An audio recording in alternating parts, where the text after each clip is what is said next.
All right, this is the very first episode of Film Virgin. I just showed the 1990 classic from Sam Raimi, Darkman, to young Zach here, who's never seen it before. Hello. So right off the bat, are you familiar at all with any of Sam Raimi's back work, like the Spider-Man movies or the Evil Dead films or anything? I'm really bad with names, but I have seen all the Tobey Maguire Spider-Man movies because that was just my childhood. And so I was really excited when I heard about that for the movie because I liked his action sequences. They're always really nice. Did you notice like any things that carried through? Darkman came like a good decade before Spider-Man came out. Like any similarities you've noticed in it, and generally, what was your overall impression of Darkman? Similarities were mostly in its coordination and its playthrough of its cinematography, but what's the second question?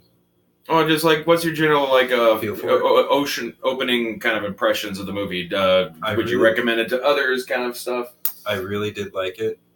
I'm not sure if there are too many people that are into the old like vengeful hero sense, but that has been coming right back around lately, so that might be pretty interesting to see what happens. I'm definitely going to send it out to a few of my friends.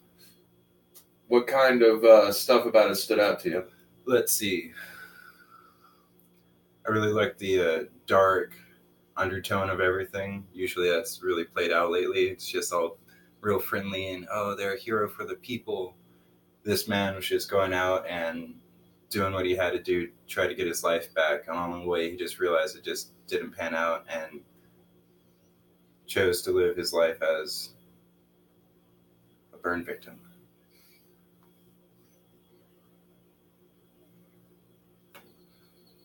Real liked it, though.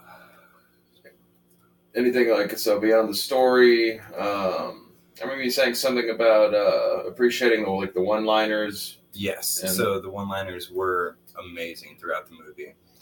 Usually they were in the background, but whenever they did pop up to the surface, they were always real, like, basic to the point, remind me of old comic book styles compared to newer versions. They just kind of got rid of that. I don't know why. They're amazing. So as we all have recently found out, Liam Neeson, who is the star of this movie, is a terrible racist who likes to stalk the streets of Ireland in the middle of the night hunting black people. Did you find that knowing this altered your perceptions of the movie? And did watching his performance give you dark thoughts about doing anything similar? No. Okay, that's good. Surprisingly enough, it was very tame about its victims for it.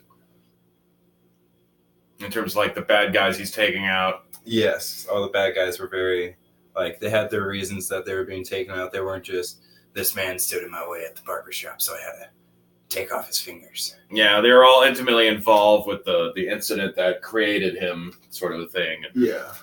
It's going for the people who did him wrong. They make a point, and he doesn't. I can't really think aside really even that much in the way of bystanders, aside from the big helicopter chase at the end.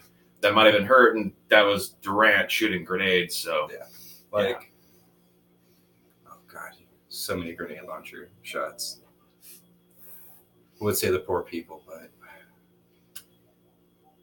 so men on the road.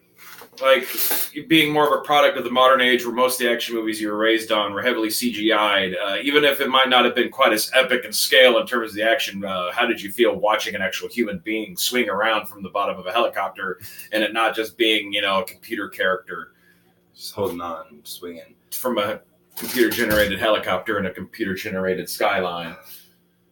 Can't tell you how much I missed it, honestly. Just seeing a man dangling there for his life, waving.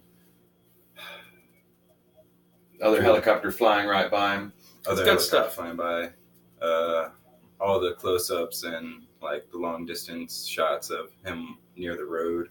That was priceless. Whenever he bumped into the building, had an amazing one-liner. I can't remember what it was right now, but I was like, "Excuse me" or something like that. Yeah. Just busted in the building, zipped right back out. It's beautiful. It was kind of almost a Terry Gilliam kind of moment, I think. Yeah. Because the way he does like his old British comedies and the sequence he did at the beginning of Meaning of Life with the insurance pirates and all that kind of stuff. Well, anyway, any final words, a final recommendation? If you were to try to convince someone right now in 30 seconds of why they should watch this movie, can you give like one big solid, like number one plug as to why they should go and check out this gem from 1990? If you want to see Freddy Krueger attack a lot of mob bosses and a tycoon that similarly reminds me of Trump, I'd highly recommend it. All right. Sounds good. Well, thanks for joining us for the very first episode of Film Virgin, and we'll see who can get on the casting couch next time.